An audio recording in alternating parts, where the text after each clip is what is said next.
नमस्कार दोस्तों। जब प्रधानमंत्री के पास यह खुफिया इनपुट था कि कश्मीर में कोई बड़ी आतंकी घटना हो सकती है, उनके पास यह खुफिया जानकारी थी कि वहां पर मास किलिंग की साजिश रची जा रही है और वो इस कारण अपना दौरा रद्द कर देते हैं, लेकिन जनता की सुरक्षा के लिए कोई अलर्ट, कोई कार्रवाई, कुछ भी कदम नहीं उठाते हैं। क्यों?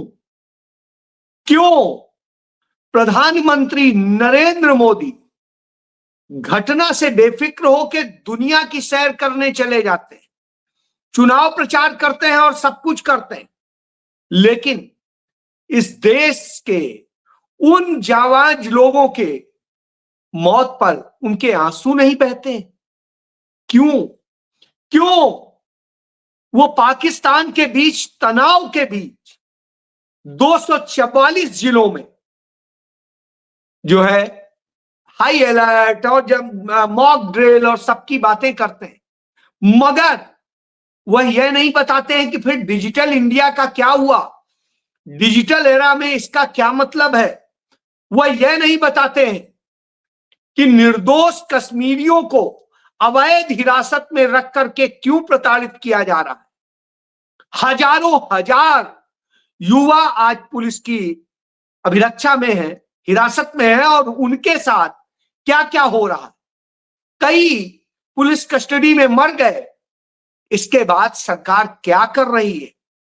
और पहलगाम की घटना होने के बाद 14 दिन बाद नरेंद्र मोदी एक भी उसमें शहीद हुए व्यक्ति के पास, उसके घर नहीं जाते हैं, एक भी व्यक्ति का दर्द बटाने नहीं जाते हैं और किसी को भी सलामी देने नहीं जाते। तो साहब, फिर आप किस बात के प्रधान सेवक हैं, प्रधान चौकीदार हैं, प्रधान मंत्री हैं? और इसी के साथ पुलवामा के किसी भी शहीद के घर प्रधानमंत्री क्यों नहीं गए थे?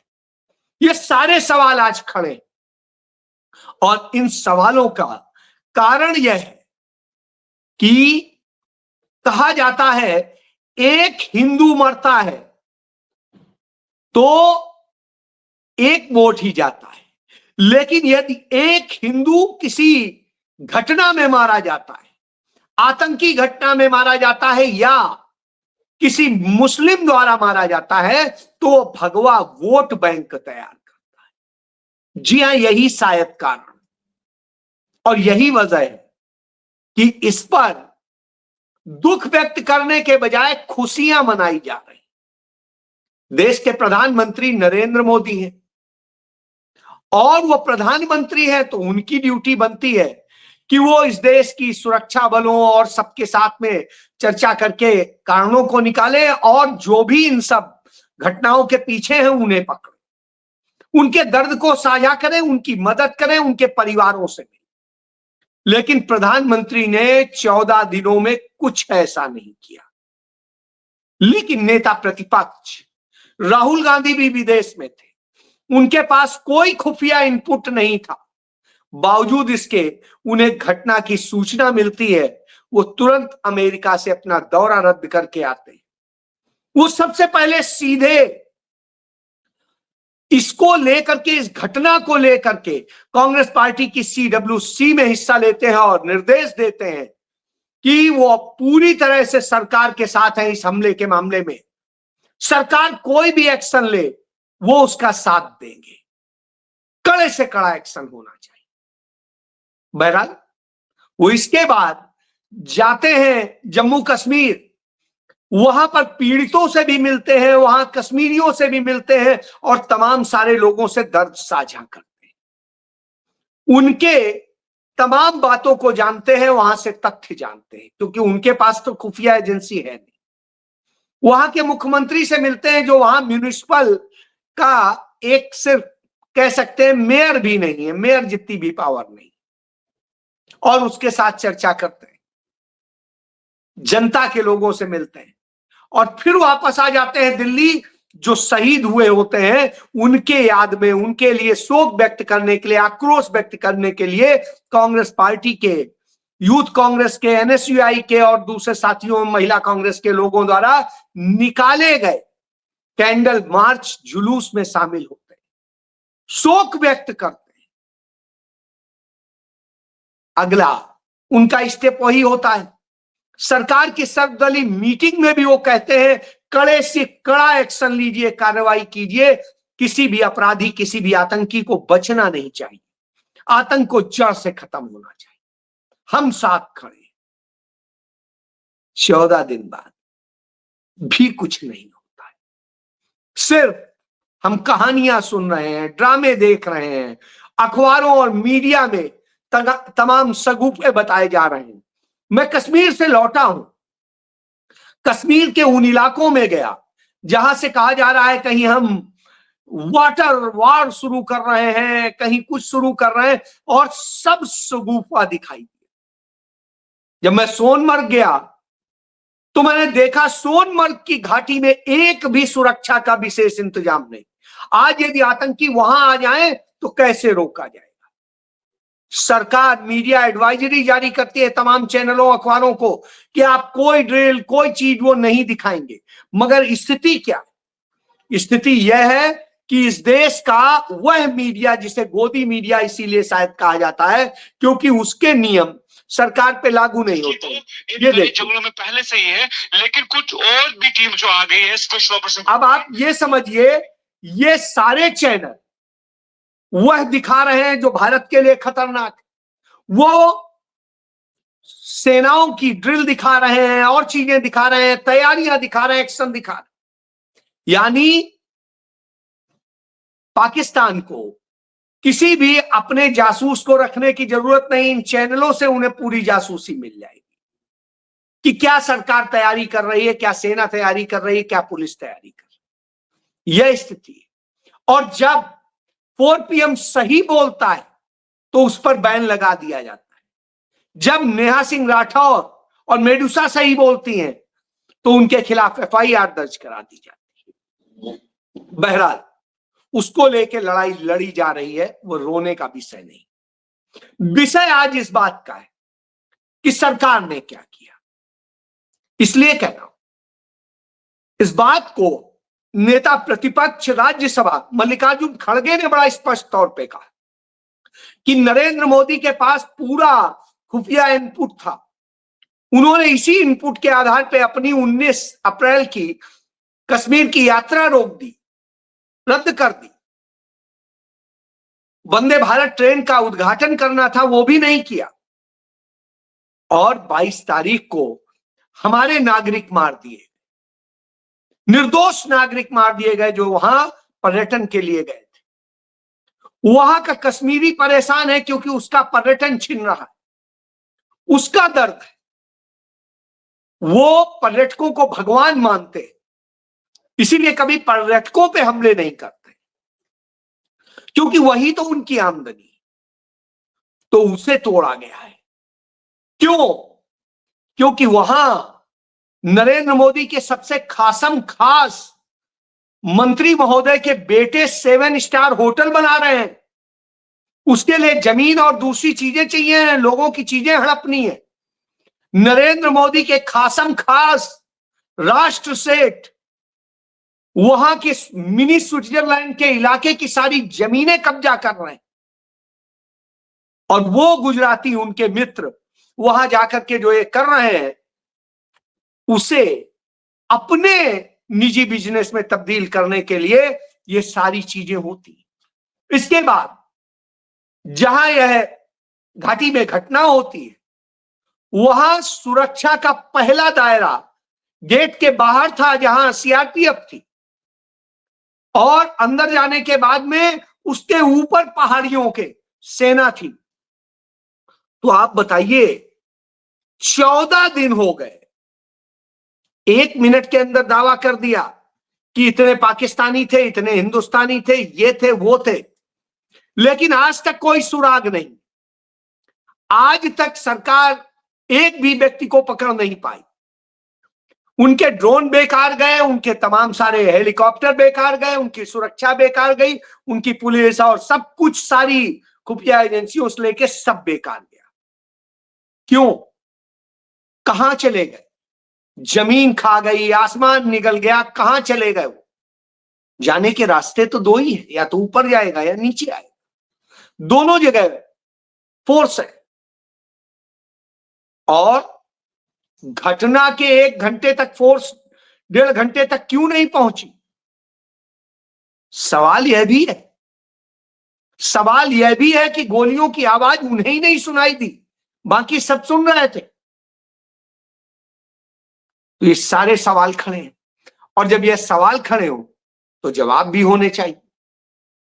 जवाब है, जैसा मैंने कहा, एक हिंदू एक ही वोट तो देता है, लेकिन यदि उसे कोई मुस्लिम और दूसरे लोग धर्म के नाम पे करके यदि मार देते हैं तो वो हजारों वोट में, लाखों वोटों में तब्दील हो जाता है, वो भगवा वोट बैंक बन जाता है। हमने पुलवामा में यह देखा कि कैसे पुलवामा के शहीदों को वोट में तब्दील किया गया। आज तक नहीं पता चला कि वो 350 किलो आरडीएक्स कौन लाया था, कहां से आया था, कैसे आया। आज तक नहीं पता चला अटल बिहारी वाजपेयी की सरकार के दौरान छत्ती सिंहपुरा के जो लोग मारे गए थे, हत्याएं की गई थी, नरसंहार हुआ था, उसको करने वाले कौन थे और कहां से आए थे, क्या था, क्यों? क्यों? आधा गांव खाली हुआ और पूंजीपतियों ने, भाजपा के समर्थित लोगों ने वहां जमीनें ले ली। इसी तरीके से तमाम घटनाएं होंगी। एक एक घटना का क्या बताऊं, सभी आपको पता है। इतनी घटनाएं हुई, ना तो आज तक उरी की घटना का कुछ खुलासा हुआ, ना ही पठानकोट की घटना का हुआ, ना ही मैंने पुलवामा की बताया वो हुआ, और ना ही ये हुआ। पुलवामा में तो यह हद है कि इतने लोग सैनिक शहीद हुए, उनके नाम का एक छोटा सा पत्थर लगा के स्मारक भी नहीं बनाया है सरकार। यानी कितनी बेशर्मी है। पूरे देश में उनके नाम पे वोट मांगा गया, उनके लिए कोई नहीं था। प्रधानमंत्री किसी से मिले नहीं थे, उन पीड़ित परिवारों से।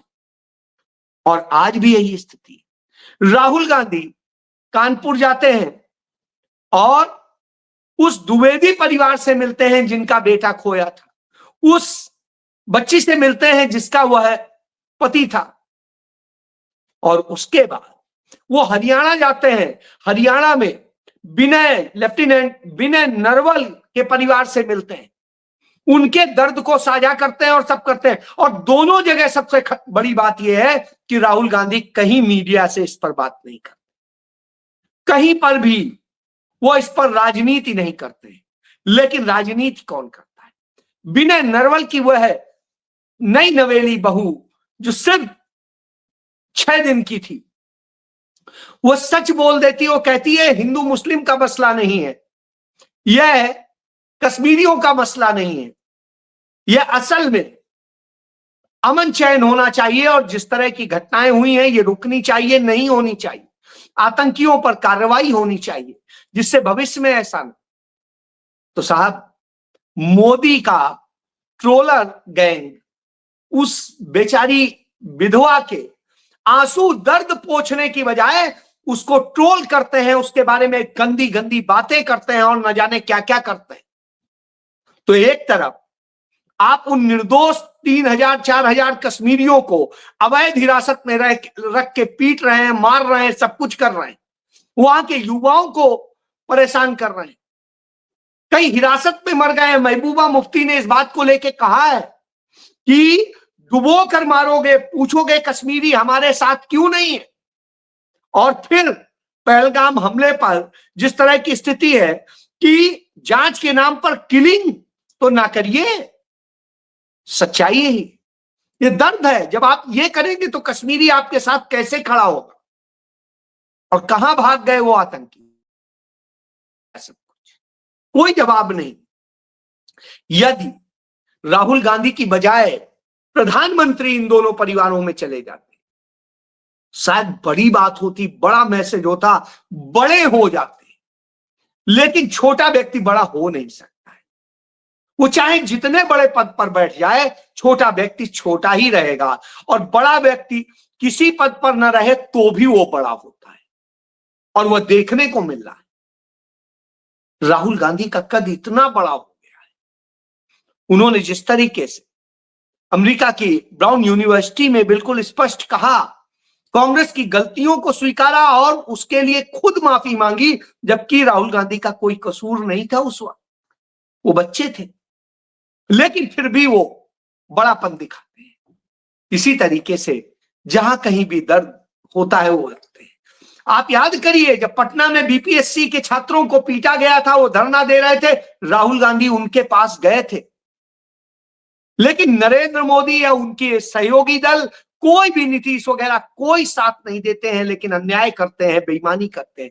नीट की परीक्षा में बेईमानी हुई, उनके लिए आवाज राहुल गांधी बने, नरेंद्र मोदी ने कुछ नहीं किया। और इसी तरीके से अभी भी बीपीएससी के जो टायर 3 की परीक्षा थी, उस परीक्षा में फिर धांधली हुई।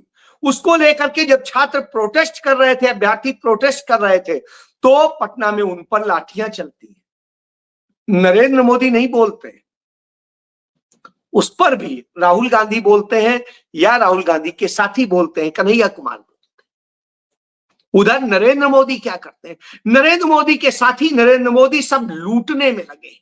जैसा मैंने बताया, उनके एक सलाहकार थे सुब्रमण्यम, उन्होंने कोई एक किताब लिखी और उसके बाद में केनरा बैंक ने 7.5 करोड़ की वो किताबें खरीद ली, 2 लाख प्रतियां।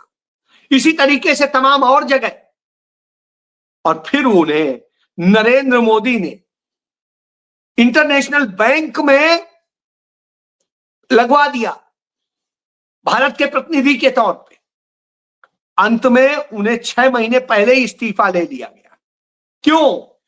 क्योंकि सच सारा सामने आ रहा था कि उन्होंने कैसे धांधली की और क्या क्या किया।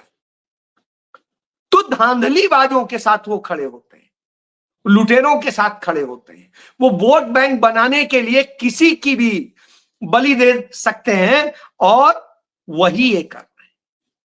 तो अब आप समझ लीजिए कौन सा खेल चल रहा। कश्मीर और कश्मीरियत, मैं वहां से होके आया हूं, 5 दिन लगा के आया हूं।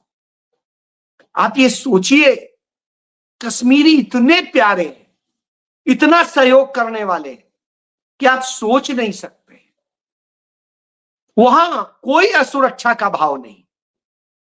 यदि असुरक्षा है तो नरेंद्र मोदी से, किसी कश्मीरी से नहीं है। तो अब आप सोचिए, इनके ड्रामे देखते रहिए। पाकिस्तान लगातार जिस तरह की धमकियां दे रहा है, उसके बावजूद हमारी हिम्मत नहीं है यदि जवाब देने की, तो शर्म आती है मुझे ऐसे प्रधानमंत्री पर। जी हाँ, शर्म।